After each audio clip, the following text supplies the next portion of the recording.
Welcome back to Building Character, where we figure out how to play as your favorite fictional characters in Dungeons & Dragons. Join the Patreon for this character sheet and a whole bunch more, and like and subscribe for a better laugh next time you play.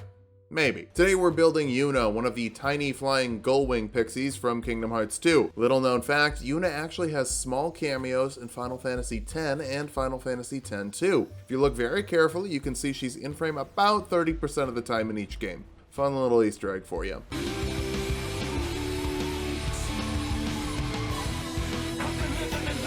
Let's start off with our goals for this build. First, we need to summon, specifically Braviary, Embor, Zebstrika, Jinx, Salamence, Giratina, Ledian, Kricketune, and Ninjask. Not Yojimbo, that's not a summon, that's just like a guy you give money to. Next, we need to heal people. When you're not using your Digimon, you're healing the party. Finally, we need to make sure that the people who die don't come back as horrifying monsters. For stats, we'll be using the standard point array from the player's handbook. Roll for stats if you want, just make sure that you're likable. Charisma will be number 1. Being soft-spoken doesn't mean you aren't able to inspire 5 to 7 people to die for you. Intelligence next. If you're going to be talking about sin, gods, and priestesses, that's religion, folks. Constitution after that. Keeping your yokai up will require concentration, so we'll need to be a bit tougher than the average white mage. Follow that up with dexterity. It would actually be a little nicer to just not get hit rather than to soak up damage. Wisdom is a bit low. We'll get some skills for it, but other than medicine, you don't really use it, and we'll dump strength. You're very bad at hitting things.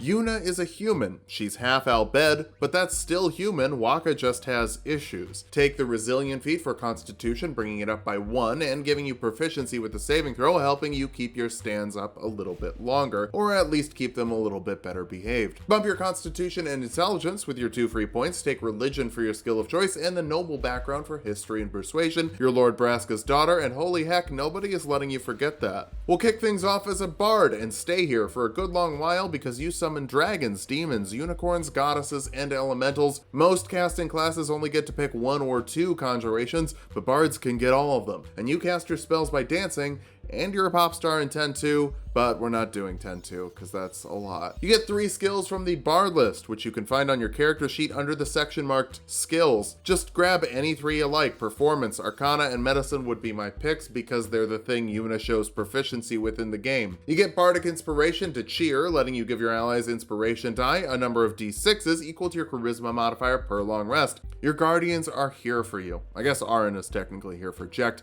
By the way, those 2 in Braska were in a polycule, don't at me. You get spells and cantrips. Lights are helpful for seeing and dancing, so use light to see with your dumb human eyes, and dancing lights for some tiny lights that'll move around while you dance on the water. We'll get the water dancing later. For your first level spells, Cure Wounds lets you heal a creature you touch 1d8 plus your Charisma modifier as an action. Healing Word lets you heal a creature within 30 feet of you 1d4 plus your Charisma modifier as a bonus action. If you've got the time, Cure Wounds has higher potential, but healing with a bonus action and some distance is pretty great. Detect Magic lets you sense magical auras and the type of magic causing them for 10 minutes depending on your concentration, letting you know what those spheres are doing in the temples. Only the chosen summoners could solve those puzzles. Or like a Rugby Encino man.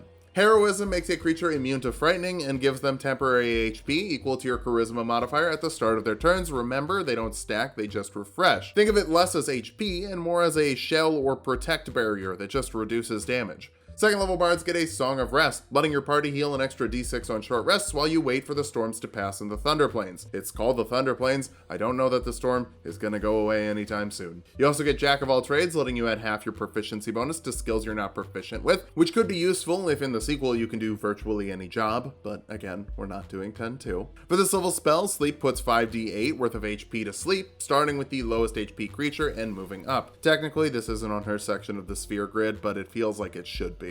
Third level bards get expertise into skills. I think kicking it off with performance and religion would help you dance at religious ceremonies. You can also choose a bardic college, and lore bard is the best bet for someone who really needs a weird spell list. More on that later, but for now you get 3 extra skills. Acrobatics, insight, and perception are very good, and you have a very high evasion stat, so acrobatics could help you get out of the way. You also get cutting words, letting you use your inspiration die to subtract from an enemy's ability check, attack roll, or damage roll as a reaction when they're within 30 feet of of you. Another way you can protect your party. In my script that's written with caps to emphasize that it's the protect spell from Final Fantasy X. Speaking of spells, second level spells are a thing you can have now. Lesser Restoration removes a disease or an effect of blindness, deafness, paralyzation, or poisoning. These effects generally go away on their own, but these will get them away asuna. 4th level bards get an ability score improvement. Bumping that charisma will make you a better healer, and that's nice. For this level spell, Aid was added to the bard list by the class feature variants on Earth Arcana, and gives 3 allies an extra 5 HP for 8 hours. Not temporary HP, like real, honest-to-goodness HP goes away in 8 hours. I wish there was a faster way to say that. 5th level bards get a font of inspiration, meaning that your inspiration die recharge on short rests instead of long rests, and the inspiration die bumps up to a D8 for better protection with your cutting words. For this level spell, Dispel Magic removes the effects of spells targeting one creature of 3rd level or lower automatically, or higher level spells with a charisma check of 10 plus the spell's level. This is almost 1-for-1 what the Dispel spell does in Final Fantasy X-10.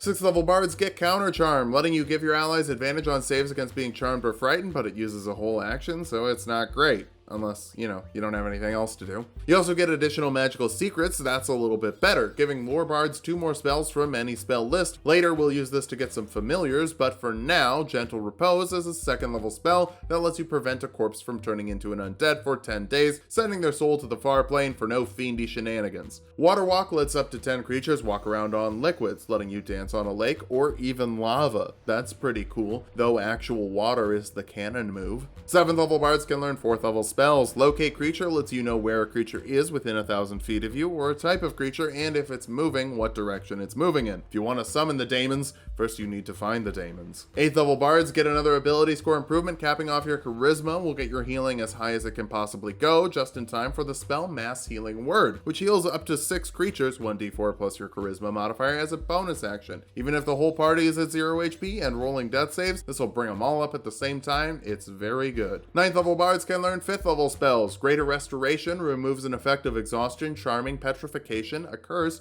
or a reduction of an ability score or total HP for some more affliction reductions. Now there's nothing that will be keeping your guardians down other than the knowledge that everyone's on their way to get you killed. 10th level bards get another set of expertise. Medicine and Persuasion would be nice, especially considering you find your confidence the closer you get to Zanarkand. Your Bardic Inspiration also bumps up to a D10, and we can finally start calling on the angels thanks to 2 more magical secrets. I think a Periton would be the best fit for Valifor, and you can summon one with Find Greater Steed. Unlike most conjuring spells, this one doesn't require your concentration, with the Periton just hanging out until it runs out of hit points. Valifor has been with you since Besaid, he's ride or die. He does take a whole minute to summon though, which is pretty accurate to the game. You can make yourself dinner during the summon animations. Conjure Elemental lets you summon an elemental of challenge rating 5 or lower. A Flame Elemental would be a nice Ifrit, though Fire Elemental Myrmidon from Mordenkainen's Tome of Foes would be even better. Though you have to cast the spell at 7th level to do that, so it's going to take a couple levels for you to get that. Ifrit will hang out for an hour even if your concentration breaks, but if your concentration breaks, he's going to try and murder you and the whole party, so make sure you keep your focus on the giant meteor-eating goat man you summoned. 11th level bards get 6th level spells. Find the Path helps you find your way, giving you the most direct path to a destination as long as it's not moving. So don't pick an airship and you'll be able to get where you need to go in Spira. Fair warning, this is just the most direct path, not the safest path. There could be fiends on the road because, well, they're everywhere.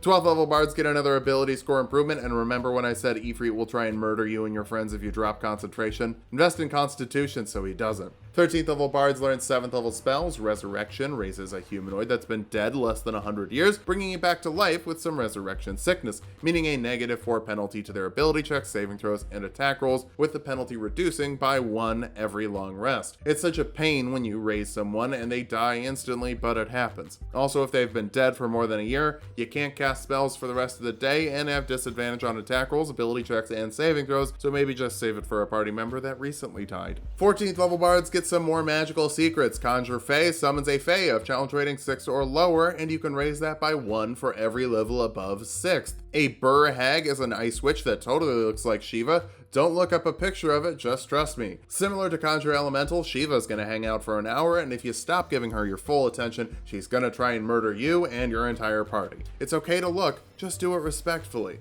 Infernal Calling summons a devil that's already mad at you as soon as you summon it, but you can make a charisma check against its insight check to keep it obeying your commands, and you have advantage on the check if you know its true name. Chain Devil would be my pick for Anima. She's a feisty gal though, so don't drop concentration or you won't be able to attempt any commands, and she's gonna hang out for 3d6 rounds. Probably trying to kill you and all your friends. Are you getting the need for Constitution yet? You don't have a good relationship with anyone but Valifor. Lore Bards also get Peerless Skill, letting you use your Bardic Inspiration die on your own skill checks. I think a Persuasion check to convince Anima not to eat Titus would be a good idea. 15th level Bards can learn 8th level spells. Glibness sets the lowest you can roll on a Charisma check at 15 for an hour, no concentration required, and magic can't determine if you're telling the truth. Now that's 15 before the modifiers, meaning that Anima is going to be following your orders 100% of the time you've got your concentration up. She's just going through some stuff. Be a good gal pal and help her deal with all that hell stuff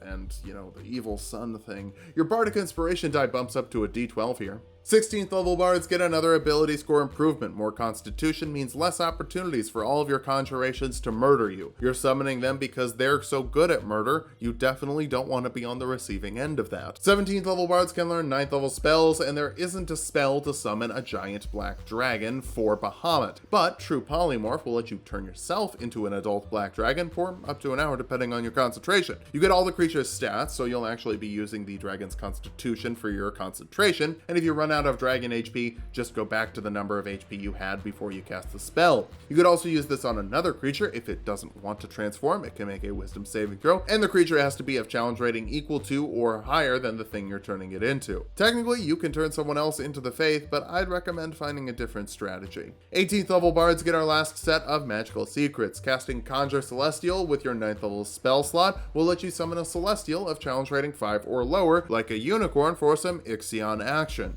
Unlike your other conjurations, this one just disappears when you drop concentration. For your last spell, you've got some options. Conjure Woodland Beings brings 3 challenge rating 2 Fae to your aid if you want the Magus Sisters, but technically that's an optional summon. I think we need to get holy, so grab Sunburst to force a Constitution saving throw on creatures in a 60-foot radius sphere, dealing 12d6 radiant damage and blinding them if they fail for a minute, half damage and no blinding if they succeed. I love that white mages just get holy at later levels, like, sorry you haven't done any damage the whole game, here's a nuke. 19th level bards get our last ability score improvement. Cap off your constitution and move on to dexterity. Your AC is really bad, but you should have a dump truck's worth of HP, even if that's not entirely accurate. Side effect of the concentration investment. We'll call it a happy accident.